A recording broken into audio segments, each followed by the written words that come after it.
dalam konteks penegakan hukum pidana terhadap kejahatan seksual terhadap anak di Kota Jambi.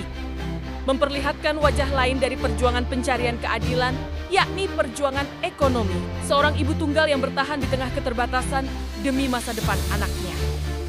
Im, ibu dari korban, merupakan representasi nyata dari warga sipil yang menghadapi sistem peradilan pidana dengan segala kerentanannya. Tidak memiliki kuasa hukum, tidak mendapat sokongan finansial, dan tetap menjalani proses hukum secara konsisten.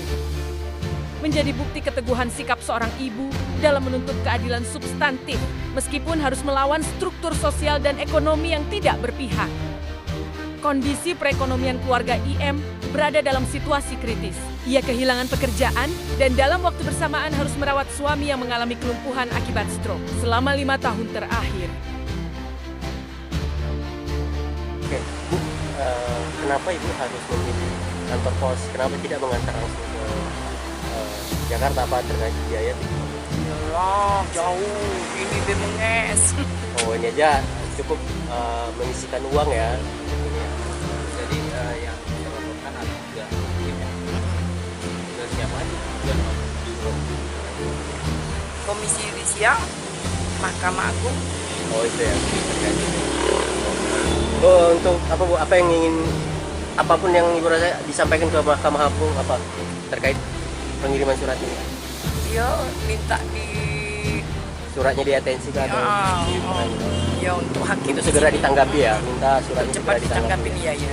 apa dalam surat itu juga ada permohonan agar koreksi nanti di pengadilan tinggi itu berjalan dengan keadilan. Iya, Kan sekarang posisi mengajuin banding ya. iya. Apa ada materi juga di dalam surat itu yang meminta Mahkamah Agung untuk memberikan keadilan di pengadilan? Iya.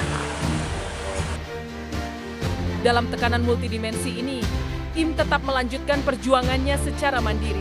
Bahkan memilih mengirim laporan dugaan pelanggaran etik hakim ke Mahkamah Agung melalui jasa pos karena tidak memiliki dana untuk berangkat langsung ke Jakarta. Tindakan tersebut bukan sekadar simbol ketidakberdayaan, melainkan ekspresi keberanian moral yang lahir dari tanggung jawab orang tua terhadap anak yang mengalami luka psikis berat. Pilihan untuk menolak penyelesaian secara kekeluargaan melalui kompensasi finansial dalam jumlah besar menjadi penegasan bahwa nilai keadilan tidak dapat disubstitusi dengan uang. Dalam perspektif etika sosial, tindakan ini mencerminkan perlawanan terhadap praktik transaksional dalam penyelesaian perkara hukum yang seringkali mengabaikan kepentingan korban.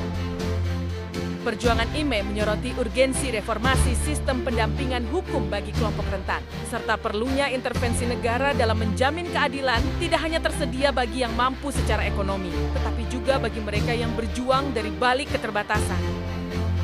Kisah ini mencerminkan bahwa keadilan sejati tidak hanya soal putusan pengadilan, tetapi juga tentang siapa yang mampu menjangkaunya dan siapa yang harus berkorban segalanya hanya untuk memperolehnya.